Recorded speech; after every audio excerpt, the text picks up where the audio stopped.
Oh, how are you now? Welcome to Burn a Flick, all right? And today we're going to talk about a great movie. Oh yeah.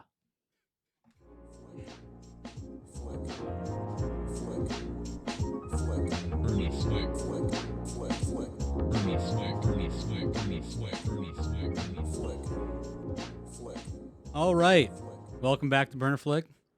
I'm back again after another hiatus because everyone's busy with Jonah M. Yeah, it's been a while. I was taking spring classes and I just couldn't do this cuz I didn't have time. So, He was putting himself before the podcast. I We're was not. I was being an individual. I'm sorry. How do you say I'm selfish without saying I'm selfish? I don't know. No, it's really not his fault. To be honest, the person who usually it's me who wants to decide the time, and I always forget to say. And I know that normally M's like, hey, when's a good time? But I know he was too busy to pretty much ask. Normally it's like asking, but really he's telling me. I wasn't really making the podcast a priority. Yeah, exactly. So, But it's not not you. If I had mentioned a date, yeah. you probably would have been like, okay, I can make that, or you would have been like, no, not right now, and we would be like, all right, cool.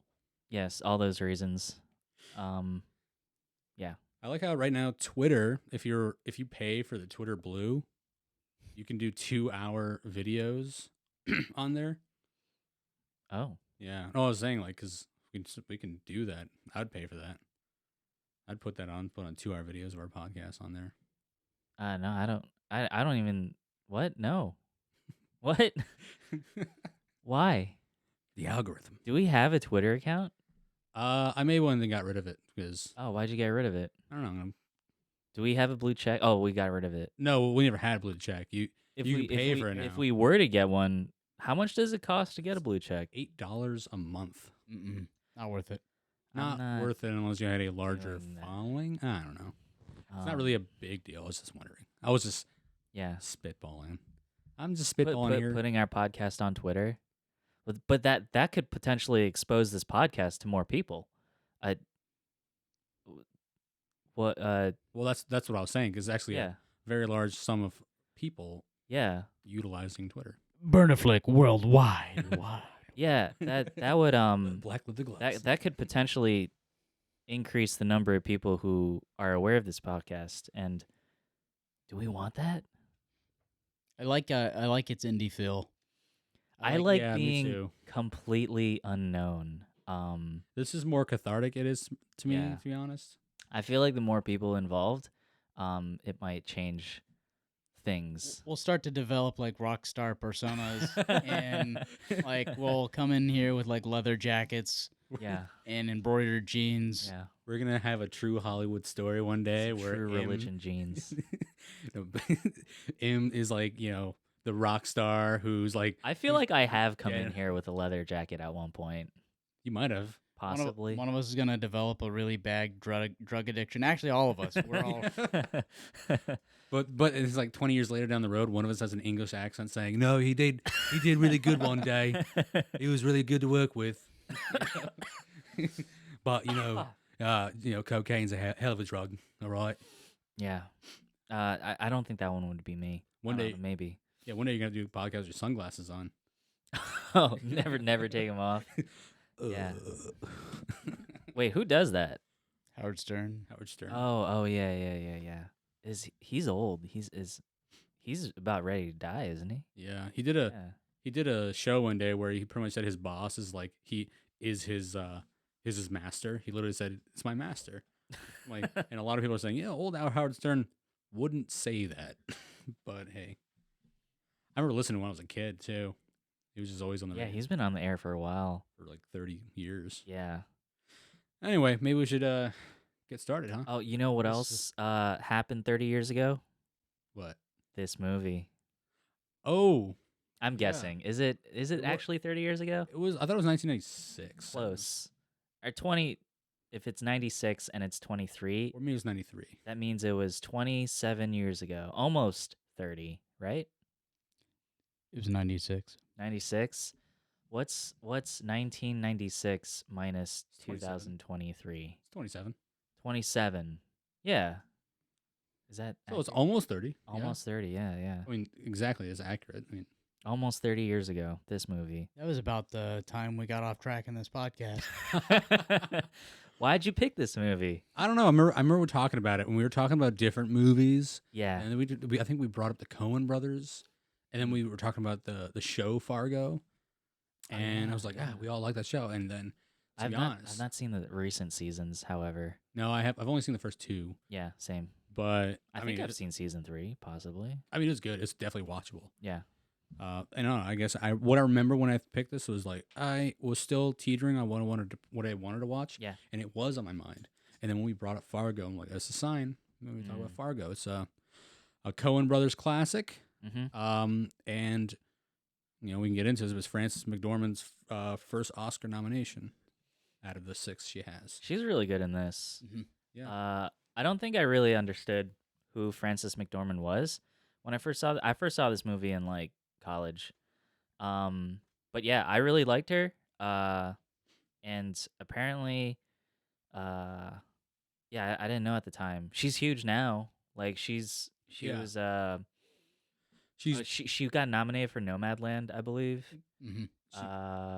And she was also in Three Billboards Outside Yeah. Ebbing, Missouri. She Yeah. got a lot of recognition for that. I think she got an Oscar for Women Talking, I'm pretty sure. She was in Women Talking, but she didn't have a big role. Yeah, She she got she's- nominated though. At Really? least. Maybe she got nominated. Maybe she got a Golden Globe for like Best Supporting Cast, but Best Supporting Actress, I'd be very surprised if she got it for Women Talking because she says like 2 lines in that movie.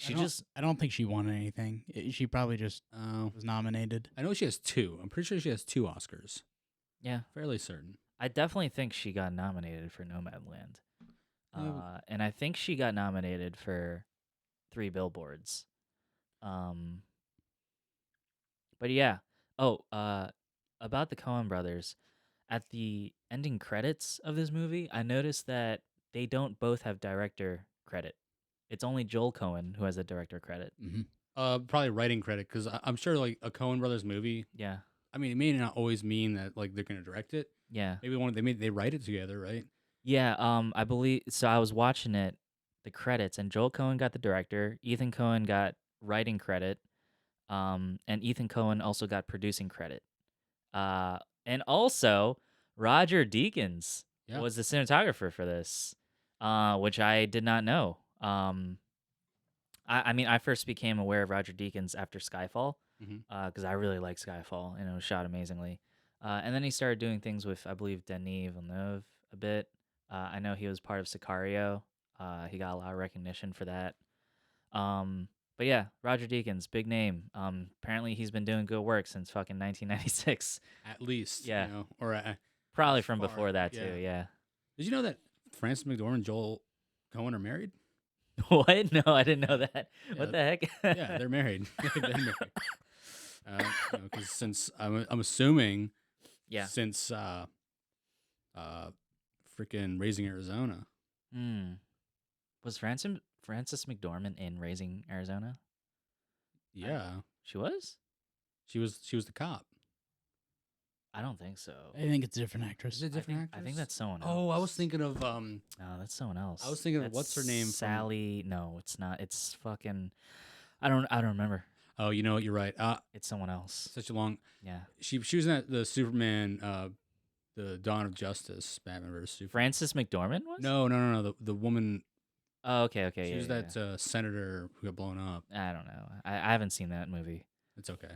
Yeah. Not really missing anything.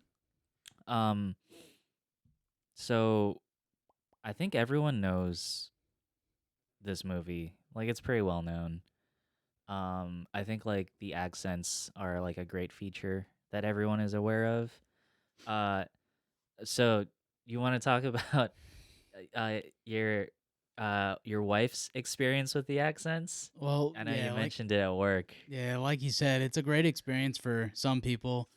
I was talking to him at work. Ciara watched it with me last night, Mhm. and her biggest qualm about the whole movie was the accents. Why? She- That's what I said.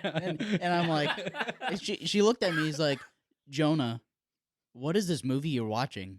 And I'm like, This is Fargo, babe.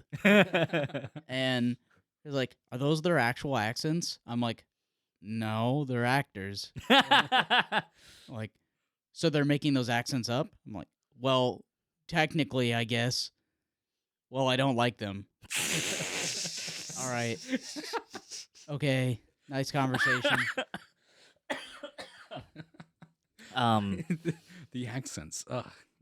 Well, no, Stop they it, actually people from there have that sort of accent. Maybe Yeah. not to the like Might be slightly exaggerated. yeah, but like, they say similar sayings that like, oh yeah, like that. I'm pretty sure that's a thing. Yeah, you betcha. I like they're all really good. It's pretty fluent sounding to me. If it were it's the kind of accent or dialect they're doing, right? I'm But convinced. me too. Yeah, I like William H. Macy the most. he's so good. Yeah. Oh yeah, I'm sorry. I'm sorry, or whatever. it was. You're darting tootin'. Yeah, you're dying too. I'm with Jim on this one. All right. William H. Macy is I think personally he's underrated. I wish he did more What movies. else does he do? Other movies I've seen him in The Cooler. I don't know what that is. Exactly. It's about a guy who Yeah. he's hired by a casino essentially he has such bad luck. He's Oh. he's He in cools a down. lot. I mean, Yeah. Air Force One. He Okay. plays the pilot. I don't think I watched Air Force One. Harrison Ford plays the president. Jack Who? Black's in it. Okay. Let's see. He He's al- in what's that dumb movie with Ben Stiller and Night at the Museum? Nah, it's the one where he's like a bunch of superheroes, and William H. Oh. Macy plays this guy named like the Digger or something. He literally just has a shovel. I didn't No even way. know such a movie existed. No. That might be a future podcast then. Wait, no, wait. Wait. The only other movie I know him of is Jurassic Park 3, where he's the dad, Yeah. Mr. Kirby. Yeah. um, Yeah. We don't I talk feel like he's been in other stuff though. He's so good. he is. I feel like he's the standout of this movie. He's a fan of everything. Down Periscope. I've Was he never in seen Down Periscope? Periscope. Was he in down? I've Or is seen it- it played on Cruise Mess plenty of times. I never sat down to actually watch it. He was in that show Shameless for 9 seasons about people's lives who suck and they decided Oh yeah, their lives just yeah, keep he sucking was in because Shameless. when they come into money, they decide to make their lives even shittier. I've never seen Shameless, but I heard great things. The show's just gonna make you upset the entire time, not Oh. because it's dramatic, but because you're like, why are you doing this to yourselves? Hmm. This is a show that you're just gonna keep watching because of the shock value. Oh, 'Cause, no, it's not like that. It's like you're gonna be really pissed off at them. You're like, you are the dumbest freaking people I've ever seen in my entire life. Give me some more. It's like watching hate watching. It's like any show on TLC. Oh, okay. You know, My 1,000-Pound Life or something like that. Or, Dramatized reality TV. yeah, where it's the Learning Channel, but really you're learning what not to do in life. Mm. But let's set the stage for what this movie is, huh? Yeah. All right, so we're talking about a place called Fargo, North Dakota. But not just Fargo. You And- got, you got and- Brainerd. Yep, you got Twin Cities, Minneapolis, right? Is that so? That's Minnesota. Yeah. Is Twin Cities a nickname, or is Twin Cities the name of the city? No, it's Minneapolis. Yeah. Is a nickname for Twin Cities is a Oh. nickname for Minneapolis, Minnesota. I didn't know that. Okay. I don't That know why. makes sense. Is it, I'm assuming it has to do with, like towers or I something. think like I think it's the that? Symmetry of the it. buildings, and I don't know the geography Oh. of Minnesota or Minneapolis. Honestly, my my ADD makes me always look up things when I'm watching a movie. Mm. Whenever I hear something, I'm like, okay, what does that mean? Mm. Right, like that. There's a thing that's in the movie where was that phrase is like a law phrase that Steve Buscemi says when things go awry, and then hey, we can't finish up with the thing. You're gonna pay me anyway. I looked it up actually. What did he say? He looks. I know he said he whenever he gets mad, he's like, I'm not gonna debate you. And Oh, yeah. I just thought Oh. he's so good. Everyone's so good in this movie. force majeure. Oh, force majeure? That's an Yeah. insurance term. Yeah, well, I mean, it Yeah. just said when I said fulfilling a contract, I'm thinking legal terms. That's why. Mm. I don't really look into it. It says unforeseeable circumstances that prevent someone from fulfilling a contract, Mm. and those unforeseen There's circumstances. a really interesting movie called Force Majeure, and it's directed by the same guy who did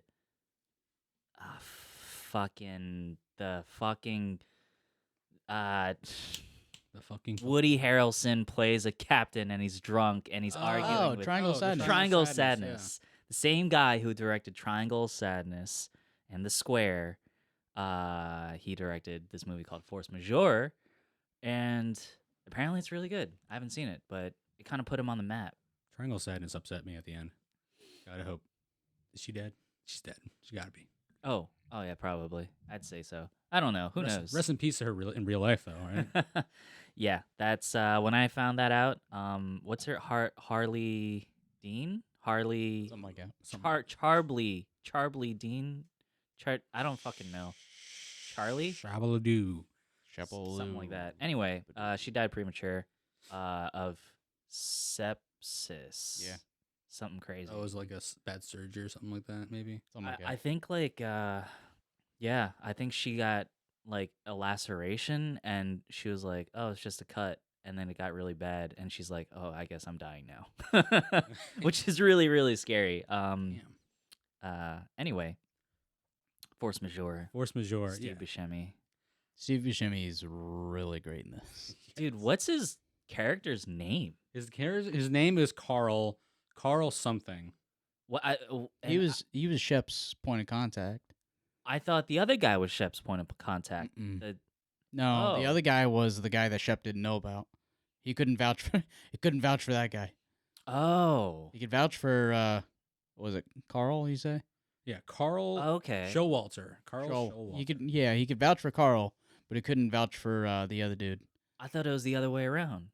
No, yeah. So Shep, Proudfoot, Yeah. was the guy who worked at the auto shop. at the auto shop and dealership, and he vouches for the Russian guy. He vouches. He doesn't. Is he Russian? I don't know. He's the guy. Well, he definitely has an accent. Not American. Yeah, he's like European. European I type. couldn't really pin it down. I tried to pin it down.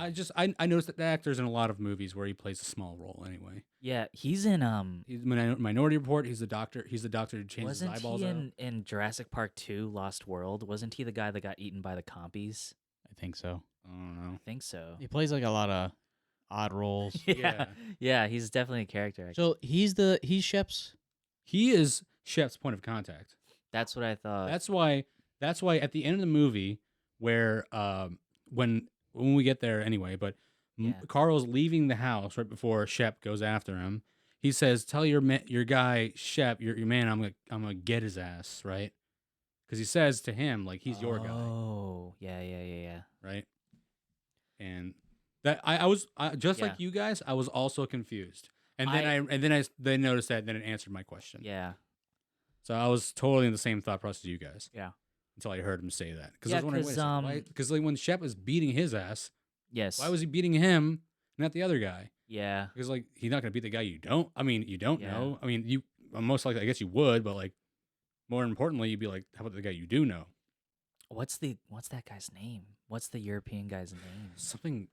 It's weird. They say it one time and it's some weird ass fucking name. And like it's not Oh. the kind of name you'd remember. Gar Grimson. Grimson. Grimstrid. Grimstrid. Grimsrud. It sounds very fucking, I don't know, German. It doesn't sound Scandinavian. Yeah. It could be Scandinavian. I don't know. Could be literally anything, I guess. Grimstrid. Fucking something. Grimstrid. I like. Yeah. When I watch Mojo, Mhm. videos, sometimes they do they always do top 10s, and one of them I saw the top 10 like most awkward scenes in movies, Yeah. and then one of the top 10s was in this movie where it's what's her name, Frances McDormand is at the Radisson Yeah. talking to Steve Park. Oh, yeah. Highly uncomfortable. Yeah, I was like, Yeah. it's like, can I sit right there? I was like, I'm actually going to just sit over there. She's pretty much so But nice. she plays it off real nice. Yeah. She's like, "Oh, I just don't want to turn my head." I mean, Um, I wouldn't want. Personally, I would not yeah. either. I that's so I don't know if I know you're into Unspooled. Um, Unspooled is a film podcast done by Paul Scheer and Amy. What's her last name? Amy Amy- something. Jeez. Anyway, they had a podcast about this movie, Mm-hmm. and Paul Scheer, correction, Amy, um, or is it Amy? No, Paul Scheer. Paul Scheer had a theory that Marge decided to go on this date, or this, not even a date. Like she kind of just wanted to see what else is out there, because Paul Scheer's take on Marge's marriage is that there's not a lot of spark in that marriage. Mm-hmm. Amy disagreed with Paul Scheer, saying that no, they have a very comfortable marriage. It's not that there's no spark; they're just very comfortable, and it's like, warm and uh and fuzzy. Paul Scheer was saying that uh, Marge's attitude towards her husband is different in the beginning of the movie as opposed to the end of the movie.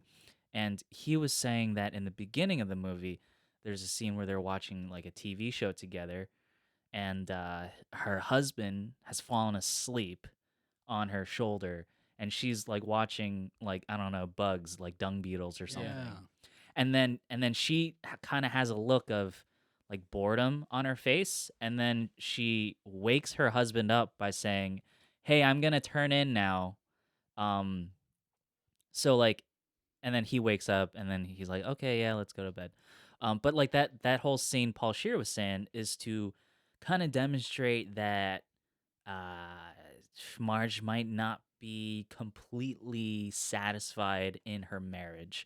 And then she goes on this fucking dinner with her old school mate or whatever, and then she's highly uncomfortable. And then she learns that this guy's living with his parents, and he never married. He's like a basement dweller Mm-hmm. with mental problems. And then the next time that Marge and her husband are in bed watching TV together, she is laying up against him, all cozied up. So, what Paul Scheer's theory is, Marge saw what was out there, saw that it was fucking not, it was weird, and like it's not worth going out there, and she came emotionally, she came back to her husband, and she's like, I'm satisfied now. She realized what she has. What do you guys think of that? Well, I can see that. I can see how Amy would disagree, because really, other than those small things that Yeah. build really nothing, Yeah. it's really hard to build any thought about that. But even if that was like some sort of actual, you know, you know, subtext in there, it really Uh-huh. would. It really is not much to work with. Even there's no reason for it to What? be there. Well, I wouldn't feel like there any reason to yeah. be there if it wasn't any other build up or any other clues to it other than those two quite literally 30-second scenes Yeah. in a bed. Right? At first I kind of agreed with Amy, because I don't know, when I first saw this movie, I thought Marge's character, I thought she was a saint, and like she is the moral center of this movie. Um, and when Paul Scheer was saying that, oh, basically she was, you know, signing up for Tinder and seeing what was out there, which some would say that's cheating. Um, I think I don't think this movie doesn't really go deep into it enough to actually make a statement whether or not it's, I don't know, cheating or not. It's just it's just showing the scene. But uh a lot of viewers, or not viewers, a lot of listeners of their podcast sent hate mail to Paul Scheer because they were mad that Paul Scheer was suggesting Marge was emotionally unfaithful. Um, would that be considered emotionally unfaithful? Yeah, you go. I think. I mean, I guess everyone has their own interpretation. Paul Shear's. Yeah. Yeah, I guess he's got that. Mm. But I don't see it as that. I think Okay. I think she was looking at it like she was in the Twin City, Yeah. so she found herself some free time to get chat up with like this old friend, Yeah. and she might have had feelings for him at one point, maybe. Hmm. Don't know. But and I think a lot of characters have like that, oh, what could my life be with this person, or what could have my life been with this person? Yeah. But I don't think she ever planned on To leaving. follow through. Yeah, never to follow through, because I think she I was agree. not only comfortable but Yeah. also like in love with Norm. Yeah. And That's his name, Norm. Okay. yeah, because like their relationship was like rock solid from like the very get go. Yeah, you see that where like she wakes up early in the morning, she's pregnant too, and he's like, "Yeah, I'll fix some eggs." And she says, "No." He goes like, "No, you need to eat." Yeah. He really cares for her. Yeah. He's not like worried about his sleep. She's going to work, and like he has time. I guess let me make you some eggs, right? And they sit down and eat together. Mm. And then she comes in and says, "I need a jump." Yeah. Because she's so urgently leaving, but she comes in so calm, like, "Hey, I have a jump. I need a jump for the prowler needs a jump." Yeah. That's what she Yeah. says. Yeah. And he helps her out. I mean, they're very contentful and they're helpful for each other. Yeah. Would I consider it like emotionally unfaithful? Because well, She let went. me ask in the context of your guys' relationship, if I may be so bold. Okay, so like let's say you're in Marge's situation where you're on a business trip, and then a girl from your past calls you up and wants to get dinner, um, and you agree to go get dinner. Uh, I don't know.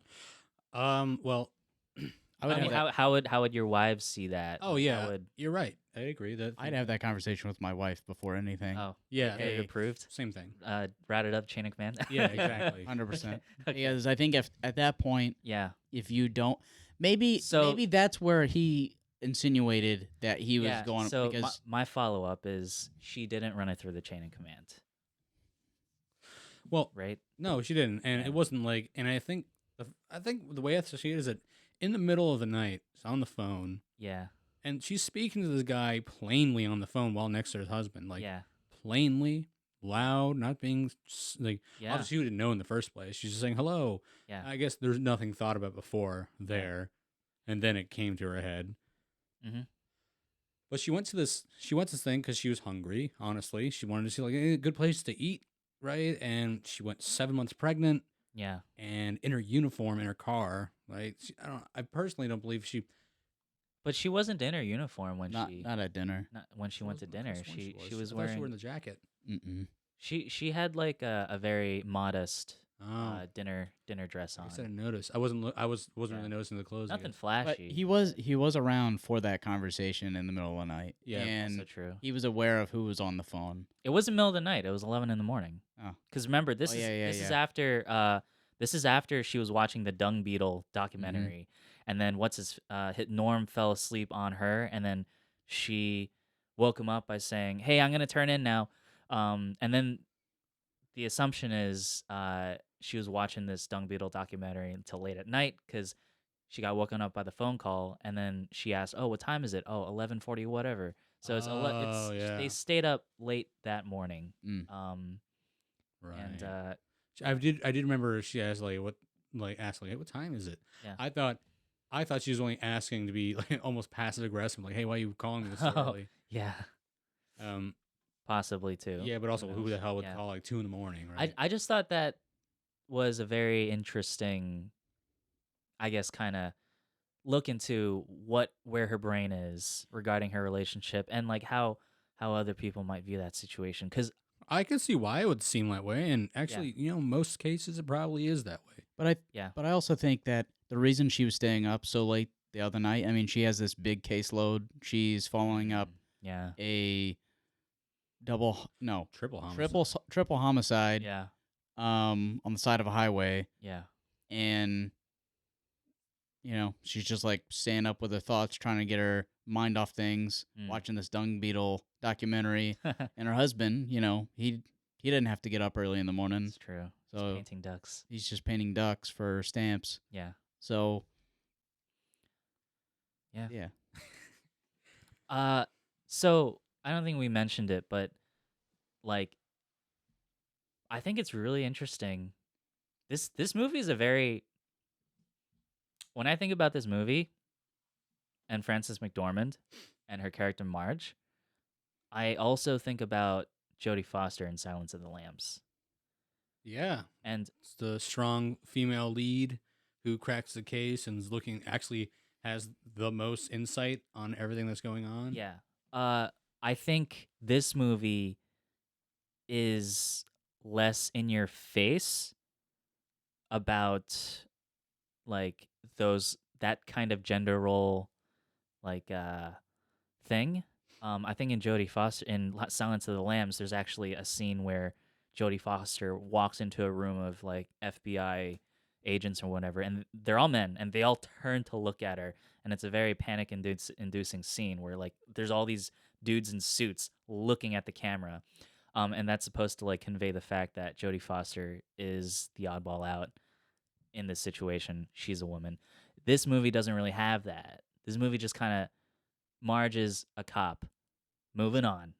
Um, but the reason I think about it in the same way is, like you just said, she's a competent woman in her field. Um, another thing that I want to bring up is Norm's character. He's not your typical dude, breadwinner guy.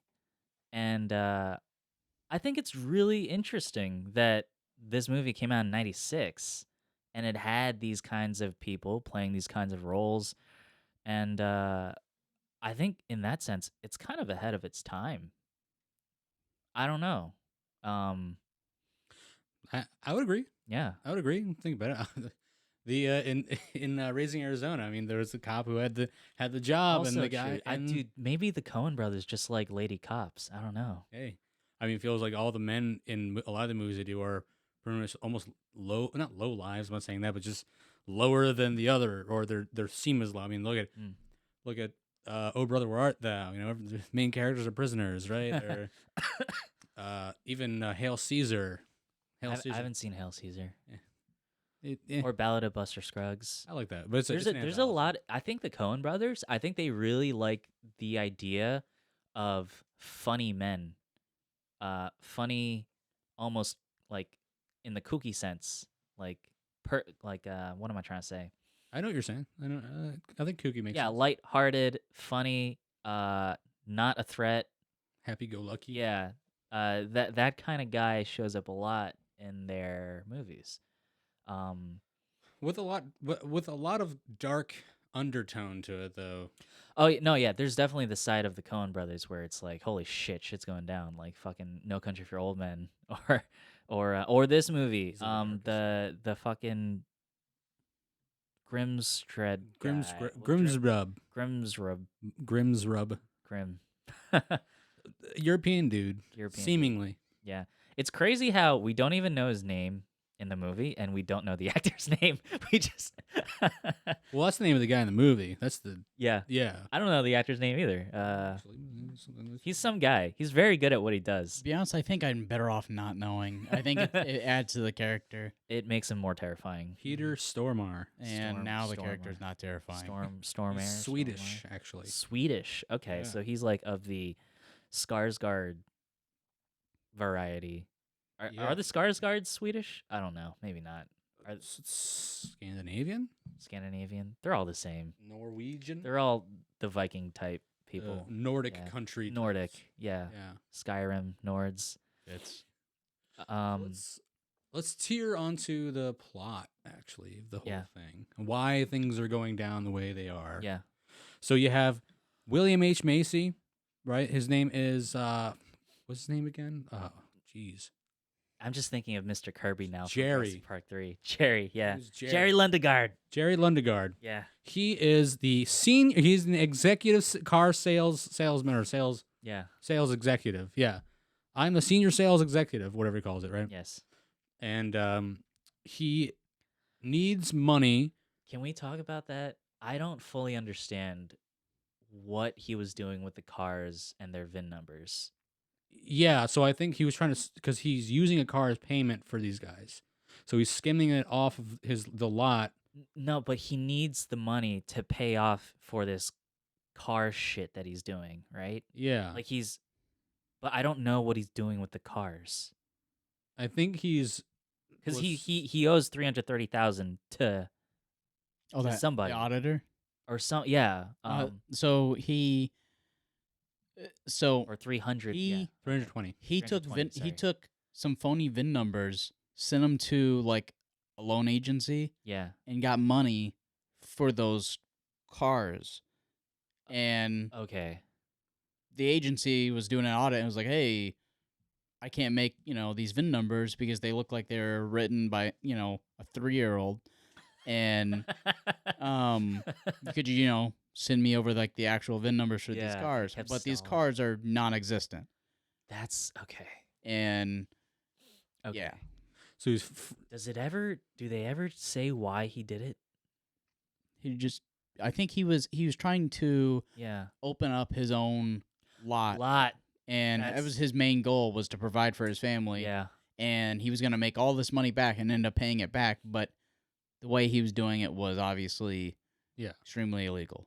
well, because the Yeah. reason why he was trying to do it, well, the reason why his original idea is to get money, of course, Yeah.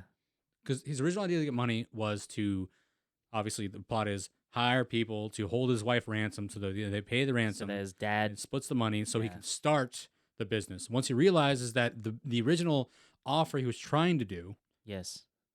was being accepted, he wanted to stop it. Yeah. Because originally he was doing that, and they were going to accept the money, and he was going to take the entirety of it Yeah. and pay them back with principal and interest, right? Well, prime plus Quote, one. quote unquote. Yeah. Yeah. And so, of course, things go awry after that because you can't get any communications with these dudes. They've already killed 3 people. Really can't Yeah. go past Yeah. that at this point, and they want their money regardless. So they're Yeah. not going to stop. You know what's great about like this plot is even if they had cell phones, the exact same thing would still happen. I think. Yeah. Fucking Steve Buscemi would pick up the cell phone and then he would just yell at fucking Jerry, telling him, "I'm not gonna debate with you." And like That's I'm not going to debate with that's you. my favorite in the whole movie. That's Yeah. my favorite scene. I like. It's like, well, no one's I debating. had to pause the movie last night because I was laughing, and like my favorite scene in the whole movie is when they're arguing back and forth, and Jerry's like, "Oh, what do you mean?" And Steve Buscemi's like, "What do you mean?" Damn- Yeah, I was laughing at that one too. What do you mean? Just bring the money. What do you mean? Just bring the money, Jerry. Well, we Oh, we have God. to we every single time Steve Buscemi comes up on a podcast for any movie he does, Yeah. we always there like I don't think he's underrated. I think people do understand who he is Yeah. because when he comes into a movie, especially the older serious movies, Is he he's still in, alive? Yeah, Okay. All right. like when he's into these things, like he really steals the He's so he good. steals the screen. He's so good. And the funny thing is how he starts mostly known in comedic stuff. Yeah. Like SNL, he wasn't SNL, but he was big part of SNL's like cast. Oh, I and didn't movies know like that. Yeah. I had no idea. He does a lot of funny things, and that's a lot of people grew up watching Is him Big doing this. Lebowski before this or is after? I think it's after. I think it's Okay. 1999. All right. It wasn't as good, but he's Donnie, right? Yeah. You're so far out of your element, Donnie. the best. Shut the fuck up, Donnie. You're out of your element. Rest in peace, Donnie. Right? Um, He's having a heart attack. he's so good. But like he really steals the show. A lot of things does like Yeah. especially these serious roles. Like when we were talking about serious, this and Reservoir Dogs. Just Yes. mostly Yes. because the way he could communicate his lines. Have you guys seen Boardwalk Empire? Yeah, it's Ducky, right? I've never seen Boardwalk Empire, and I heard he's really good in it. Yeah, I remember. So I remember Yeah. I saw the show when I was like 13. Oh, really? Yeah, because I remember living in the apartment complex where we didn't have cable, but because Yeah. the house, because the way the things were that back then, if other people had HBO in the home, Oh, hell yeah. you had yeah, it in your just apartment fucking, complex. Plug into that shit. Yeah, so like Yeah. I would get HBO only. It's the only TV channel we get, and I would watch. All As the far shows. as TV channels goes, that's not a bad TV channel. I too. know. Yeah, I got to watch everything. I Oh yeah. That's when I got to watch Scott Pilgrim versus the World. I would watch old boxing stuff or True Blood, or I watched Inception when it came on. Cool. That's how I got to see that. But Boardwalk Empire had this season, and I just watched a couple episodes and I'm like, wow, it's really. Mm. I mean, my what was it? They're 12, 13 years old. I can't remember, but like even then, it's like I Mm, thought it was really good because oh my god, it's so bloody and not bloody, but like very good acting, dramatic. I didn't really appreciate TV or movies like that anyway at the time, but gotcha. well, But yeah, yeah. Steve Buscemi, of course, his most iconic Uh-huh. stuff is Reservoir Dogs, just the opening scene Yeah. about tipping, and then they're like, wow, he makes a really good point though. Mm. I don't care what you say, right? um, I want to go back to William H. Macy for a second. Yeah. So, like, you know how, like I said, with Marge, I think of Jodie Foster in Silence of the Lambs. With Jerry, I actually think about Edward Norton in Fight Club because William H. Macy, his problem is he doesn't feel man enough. There is a masculine fucking crisis going on with William H. Macy because in his mind, his justification is I need to provide for my family. I need to invest in this parking lot so I can provide for my family. However, his father in law very clearly states my daughter and my grandson they will be taken care of, Yeah. insinuating that the grandpa is going to fucking take care of him. So the family's taken care of. It's just Jerry's ego will not allow it.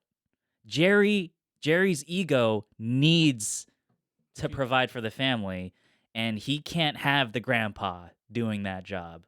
So this whole fucking movie is happening because Jerry's butthurt. Yeah, but it's not really shown like that because he's like going oh hey I'm this guy from North Dakota and I'm all good. Yeah, I know? think that whole backdrop of like the Minnesota Nice or whatever, I think it's like the icing on the cake. Like I think I really do believe that. What if like how different emotions like here people can Yeah. be nice, some people can be mean, but it's like obviously known to us. I can see what one person's really mean compared to who is really nice. Yeah. But to somebody who doesn't realize it in our region, Yeah. it wouldn't be apparent. Be like, everyone from the Northeast is fucking just mean and rude and shit like that. Maybe like maybe there's some people like his father-in-law. Yeah. He obviously has the mannerisms of a kind person, but obviously you can see that he's kind of a dick. Mm. He doesn't respect him at all, but he's not saying anything. But maybe for good reason, because Jerry kind of comes off as like Jerry from fucking Rick and Morty. Like this guy has no fucking backbone, and he just sucks. I think the father-in-law sees that very clearly. Or like when he says, "We're just gonna Yeah. take off. We're give you a finder's fee. We're gonna take this off your hands," and he looks down. Yeah. Right. Almost to submit, but then again, Yeah. comes back and doesn't. But he's submit also back. stupid. Like, what did he expect? Like the guy, the fucking Stan Grossman is like, "We're not a bank, Jerry," and like. At that point, you should have walked out and went to a bank. Yeah. What did he expect? Like he's Because he wanted I don't pure know. capital that he didn't really have to do like that much interest in, right? Yeah. Obviously, going to a bank, nobody's gonna really. You only shouldn't go to a bank to expect to get $1 million for something, right? Exactly. You should never expect to go to a bank and totally like, yeah, they're gonna give me this. But he's probably utilizing that whole what's the word? Like he's my family. I'm get this thinking of money. like you have a rich family member, right? No, Oh, I wouldn't. I thought you said like one of your aunts was like loaded or something. No. Oh, They're doing well for themselves. Not Okay. rich. I mean, well, okay. I have a rich aunt, and the idea of going to my rich aunt and asking for a large sum of money, highly disrespectful. No matter what fucking plan I have, or whatever grand plan I think is a sure thing, I consider that highly disrespectful. The fact that Jerry, like, proposes this and then, like, gets offended when they present to him how ridiculous it is. Yeah, he's kind of a shit stain. He's Yeah. kind of a shit stain with really nice Minnesota manners, and Oh yeah. yeah, um, Righto. and I think his truest fucking form gets revealed in the very last scene that he's in the movie Oh yeah. when he's in his fucking underwear and getting arrested and screaming like a banshee. Yeah, I remember that too. He's wailing on the bed, like trying to run away. That's the real Jerry Lundegaard. Yeah, just essentially an animal Yeah. trapped, trying to escape, and just crying because it doesn't know what to do of fear. That's the truest thing he's ever said. Just animalistic wailing. Yep. Yeah. I mean, how Frances McDormand, like I love their how she- interaction. yeah. Oh my Yeah. god. Oh my god. So interesting. Oh, what was it? It was like I'm cooperating here. I'm yeah. Like, I'm not saying you're not. He's so good. He's I'm so cooperating. good. Like, now listen here, all right? I'm the Yeah. senior executive. I think I know what I'm talking about. Yeah. And we don't. And we- then Marge is saying, "Don't get snippy with me." It's like you're no. She says Yeah. no. You have no quarter to be snippy with me, Mm. right? Yeah. And And her entire demeanor, stone cold. the entire time, yeah. And I don't know. I might be imagining this, but I think like she was onto him from the beginning. I feel like, At this point, nobody's ever acknowledged yeah. that the mother has been missing. Obviously, the only Yeah. people, of course, they didn't want the Yeah. cops part of it, but like in such a close knit area, right? You think that Yeah, I don't they would know. know this by now. Somebody, Yeah. she would catch wind of it. Hmm. She didn't know. he No, they're said not that. from the same town though. No. Oh right. She's from Brainerd and he's from Yeah. Twin Cities. Yeah. Yeah. And Right. also the mom or the what was it? They told him to tell her friend that she was down in Florida with like friends or family or Oh something. yeah, Oh, yeah. yeah. The dad told his son to say that. No, I really like how when okay, so the scene where Jerry finds his father-in-law's dead body on the top of the parking lot, loads it up into his car, and then like he comes back home, sits in front of the foyer, and his kid's like what's going on? Is everything all right? And then the dad's like, or Jerry's like, yeah, everything's fine. And then the kid asks like, should we like, I don't know, he asks something, and then Jerry says, I'm gonna go to sleep. Oh, that dude called. That Stan Grossman. yeah, Stan Grossman called Yeah. twice.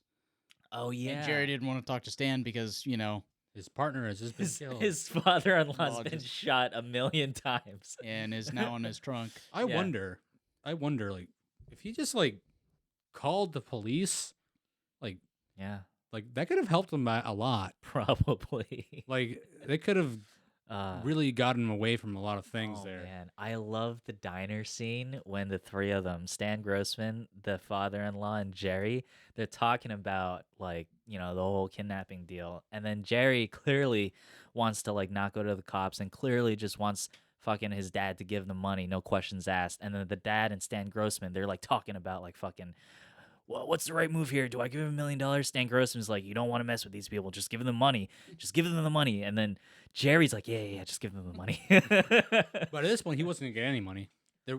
He's like, I'm taking the 80,000. We're not Yeah. the full 80,000. You're not gonna see. I think point. No. At that point, I think Jerry wanted to do the swap, and what would happen was he would give 80 grand to fucking Steve Buscemi, and he would keep the $900,000. Yeah, that's why when Yeah. Steve Buscemi like got the whole bundle, he's like, "What the fuck?" Yeah. And then like took out the money that he was Oh. supposed to, Yeah, and he buried it out and like. Oh, because the whole million was in there. yeah, Mhm. yeah. Oh Yep. right. Because you can go. Here's 80,000 for you. Mm-hmm. Oh, because when he looked in there, he didn't realize there was more than 80,000 there. Yeah. Mhm. I didn't catch. You know what? I'm dumb for not catching that. So dumb. You guys have heard of the Japanese woman who thought that was real, right? Who thought that everything that happened in Fargo was real? Yeah. Oh, because in the beginning they said this is based on actual events. Yeah. I wonder why they do that though. I wonder why they did that. They really wanted I to think- raise eyebrows. I think so. Yeah, but oh, you didn't. No, Are you familiar with this Japanese not with woman? a Japanese woman. No, I knew it wasn't real. So this Japanese woman thought this was real. She quit her job in Japan. She moved to the United States, no fucking money, and she went to Fargo, North Dakota, and started searching for the money. Oh no. And she died out in the cold. And there's a movie about this woman. It's called Kimiko, the Treasure Hunter. Oh my god, I'm looking at this real quick. Yeah. Yeah. It's pretty wild. Yep. The chick from Pacific Rim, she plays Kimiko. Oh, Yeah. I've seen this artwork before. Yeah. It got decent reviews. It made its run in like the indie circuit back when it came out. I don't ever think it like really hit big. Amusing, gripping, and frustrating. Visually Yeah. stunning at time with a great soundtrack. If you enjoy this like films like Fargo, then you'll love this. Well, of course. Yeah. Or did they make it like a dark comedy? I haven't seen it, so I don't know. I just saw the trailer. I'll look into it. I saw the trailer. And I looked into it, Gotta be and almost then free, right? you know what? That's actually, when did it come out? 2013. 2014. It says not rated. When this movie came out, that's what got me into Fargo. I'm like, this movie looks interesting. What's it about? Oh, it's about Fargo? What the fuck is Fargo? Oh, it's a movie. Let me watch this movie. Steve Buscemi's in it. I like Reservoir Dogs. Let's watch it. So that's how I actually got around to watching Fargo. It's actually because of Kimiko the Treasure Hunter. Have you guys seen the series of Fargo? Yeah. I I saw season 1 and 2. same. Not 3. I think there's. I heard they're all good.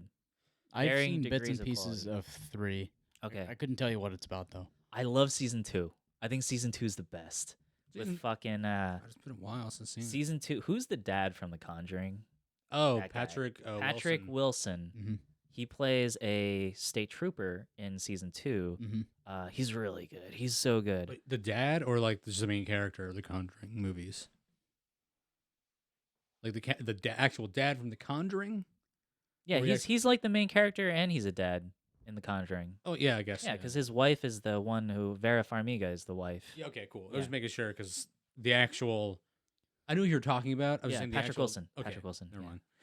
Or the Night Owl from Watchmen. Oh yeah. I forgot he did that. If we talked about Watchmen, that would take forever. Would it?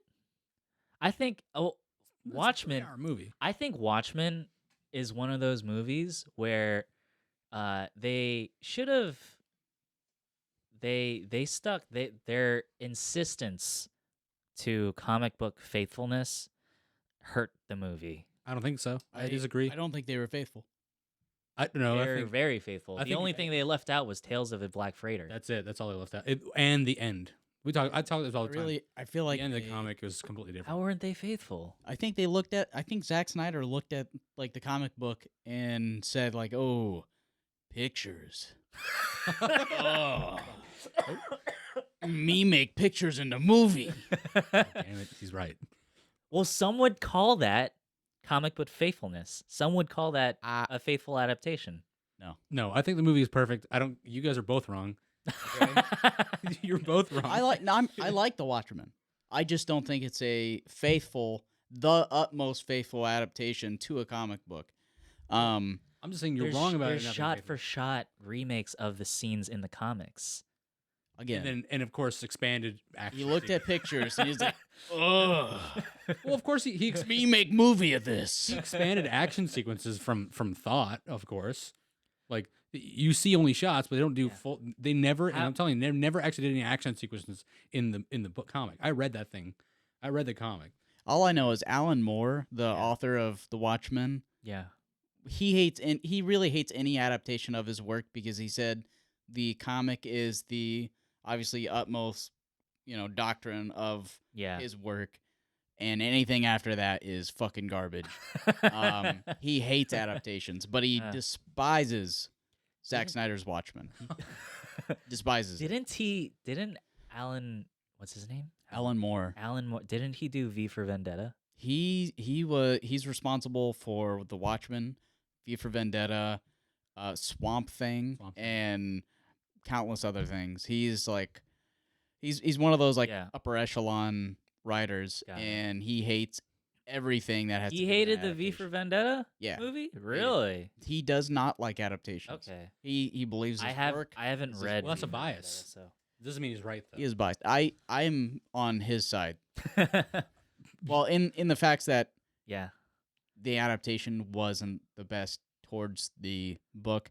The movie I liked it though because I thought it was Visually cool. stunning. And I it was I ahead of didn't- its time. I didn't like the movie because I thought it was so poorly paced. There's some parts where I'm like, this is boring. It wasn't poorly paced. It is if it held true Yeah. to the comic, it cannot be poorly paced. I disagree. You're saying if we make a faithful adaptation to Lord of the Rings, it's not going to be poorly paced? You have to cut shit out if you want a movie that's well paced. You have to. Okay. You fucking have to. You What is- can't. I just disagree with being poorly paced. I've seen the movie many times. I've seen the movie twice. I've seen it. I'm not even joking. Yes. In excess of 10 times. I That's over 30 hours of my Here's life. what the movie does well. Really good characterization. Really good actors. They nail a lot of the actors. Rorschach. Especially Rorschach. Jackie Earle Haley. Yeah. hate it. So good. The main plot of the movie, it's still the same from the graphic novel. So like that's a plus. The plot of the movie, don't fuck with that. It's the pacing. It's the pacing, and some of the music choices and some of the scenes are kind of weird. Like the whole sex scene between Night Owl and Malin Ackerman. Hallelujah. I'm like, this is stupid. She's hot. I'm not disregarding that. She's hot. Swedish model turned actress. Would you say it was gratuitous, unnecessary? Is that maybe what you're thinking? No, I thought it was not cool. That scene was really campy, but not in a cool way. Oh. You And know I'm what? It's watching it. okay. I'm watching it and I'm like, this is stupid. I don't think this is what Alan Moore wanted. Like, because He didn't want any yeah, of it. Maybe it's because in the comic there's only one sex part in the comic. It's the end, yeah, and they didn't want it at the end. They changed it completely. At the end, Ozymandias had already destroyed the world yeah, or parts of the world, Mhm. and then you know what? He's walking around his lair while Miss Jupiter and or Silk Spectre or Miss Jupiter, whatever the fuck, yeah. and the Night Owl, they're banging in the freaking. They're like, oh, the world ended. Let's just fuck. I don't remember that. That was at the end, and it wasn't anywhere else in the comic. So they're Yeah. like, hey, let's take away this unnecessary thing. It was kind of dumb, and that was campy. I was saying at the end. Yeah, Let's put it in the beginning, so we don't have to waste time at the end. We're not at Yeah. the beginning, but or maybe in the middle. I feel like they did that because they wanted the climax to be the climax, and not the climax to be that climax. I concur. Maybe, but then wordplay. they can use that to segue into actually saving kids because they go from fucking in a big floating owl yeah. to go saving children in a burning building. That was bad pacing. I will agree. I don't remember. Anyway, I can quote the movie as it's playing. That's how many times I've seen it. Anyway, back to Fargo. How do we get there? yes. Yeah. I don't know. Yeah. Oh, we were talking about movies. I don't know. Anyway, I think so. This movie, when it first came out, obviously had a lot of buzz. At the time, I think like, you know how like movies today, when you have, what am I trying to say? I'm trying to say the way that dialogue happens in this movie and the way that this movie treats violence, looks at violence, judges the violence, portrays the violence, all that stuff. This movie's super edgy, I think, for 96. And this kind of put like the Coen brothers as like the cool new directors who are like edgy and shit. Obviously now, like looking back, it's a classic, but I don't know. I think it deserved all the awards that it won. I think it won a lot, didn't it? I saw it got nominated for about at least 3. At least best screenplay. The screenplay is amazing. Yeah, because they can take a sleeper. Like it's a movie. There's Yeah. music isn't like big into it. Yeah. Dialogue isn't even really that big of part of it.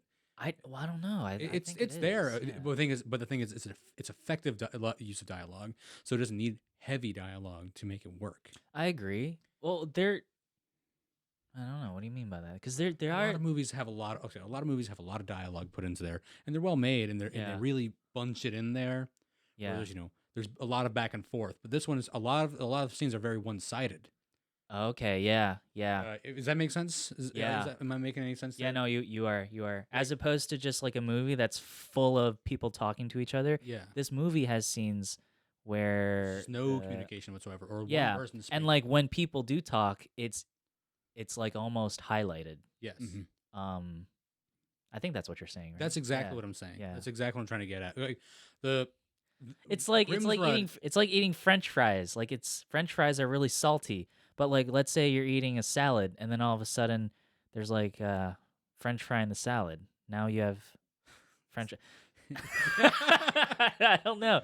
You get what I'm saying? Yeah, right? yeah. That's an awful analogy, by the way. like- yeah, We'll cut that one out. It's like Let's- it's like you're drinking a Coke, and you're like that Coke, and then you're eating a salad, and then you get Coke in that salad, and then you have to drink the Coke out of the salad. Yeah, it stands out. Well, I was getting to the fact that look Yes. at Grimm's Red, the Yes, European Swedish man. Grimm's Red. Yes. Oh yeah. He quite literally has maybe 2 lines. The movie. Mhm. He really didn't say anything, but he doesn't have to say. You can hear Yeah. from the way he acts, what he does, Yes. everything he's going to say without him saying it, or Yes. even if he doesn't say anything that's there, or maybe the end where Frances McDormand's in the car, Yeah. pretty much saying everything that happened, all for a little bit of cash. Exactly. I mean, why? Why would you do that, right? She's saying everything. So, I don't think some people might say that's preachy, but I don't know. I really liked it. I think the movie at that moment needed some type of moral fucking ground, and Frances McDormand, she provided that with that little monologue at Mhm. the end there. I think it was really well placed. I think it was on character for both of them because, I mean, throughout the whole movie, he was pretty much nonverbal, Yeah. and Yeah. you know, like you said, she's like the moral integrity holding the whole movie together. Yes. Yeah, and it honestly gave some of like the best lines from the movie. Mhm. All that for a little bit of money, Yeah. and on like what a beautiful day. And then she says, "I don't Yeah. get it," and that was, I mean, it for that scene. Yeah. In my head, I'm thinking, it's best that he doesn't respond and maintains that. Yeah. But I was also thinking, what if he said, "I don't get it either"? What if he at the end he just says, "I don't get it either," or in a way he says, but that's it. That's all he says the entire movie. Maybe I think that would have been fine if he said that. I Oh. think that I don't think that would have taken away from the moment. Yeah. But he's like, "I don't get it either," but he does it anyway because that's Mm-hmm. just who he is.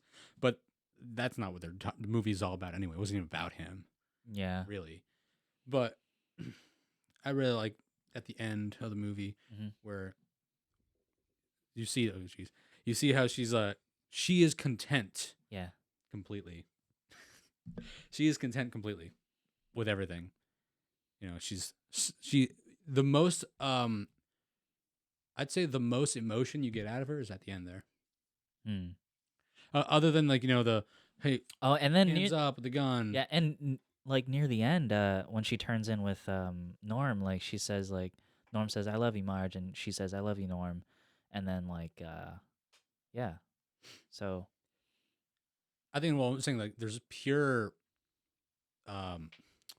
emotional range from her there. oh, when she's As giving that opposed to- monologue, is that what you're saying? No, at the end with her husband. Oh yeah. Well, the And monologue. she thing is definitely what- seemed warmer to a husband near the Yes. end. I think maybe we talked about what really helps Paul Scheer, what his argument Yeah. is the fact that after it's all said and done, I think she just needed some excitement, and that she got it.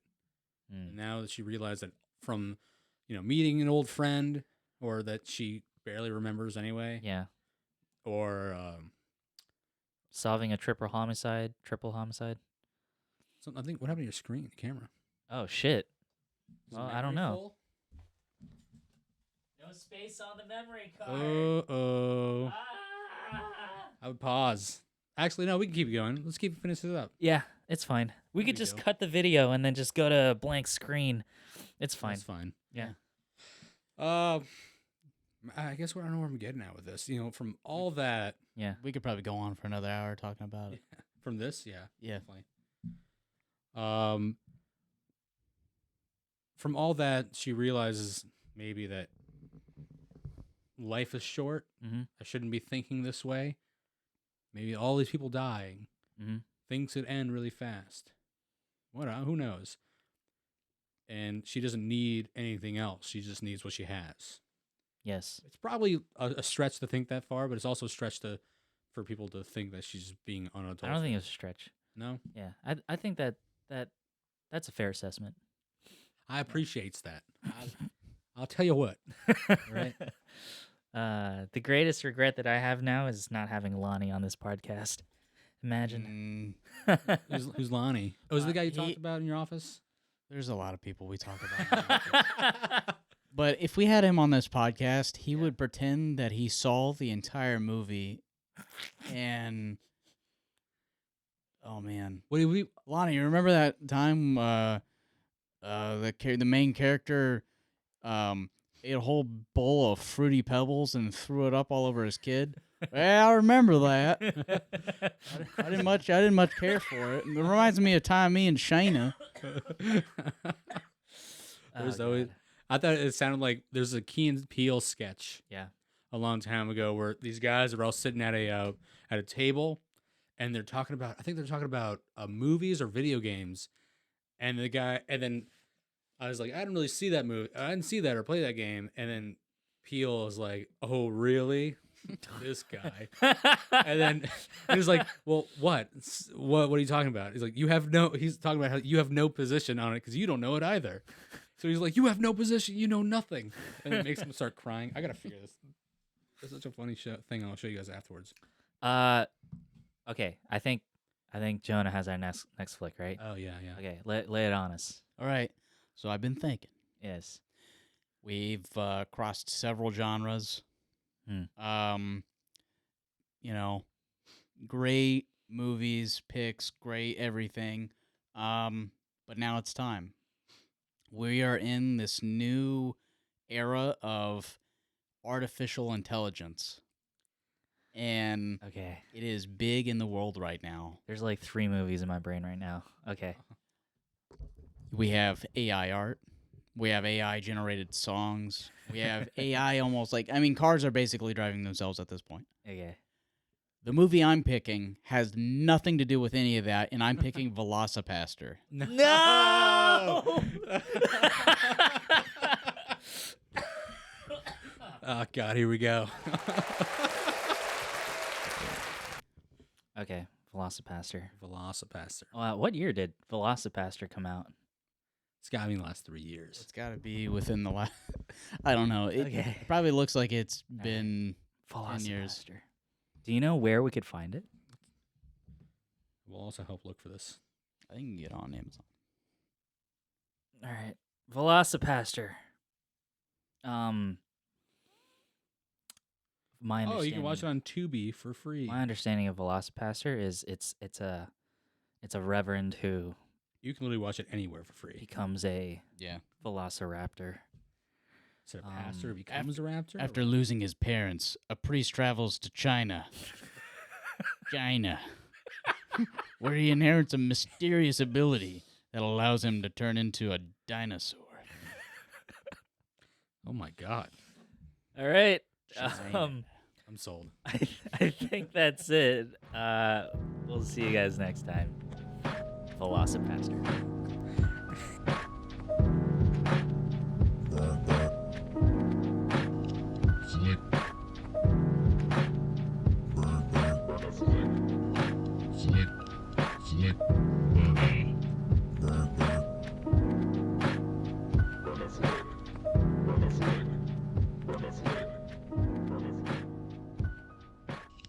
Flick.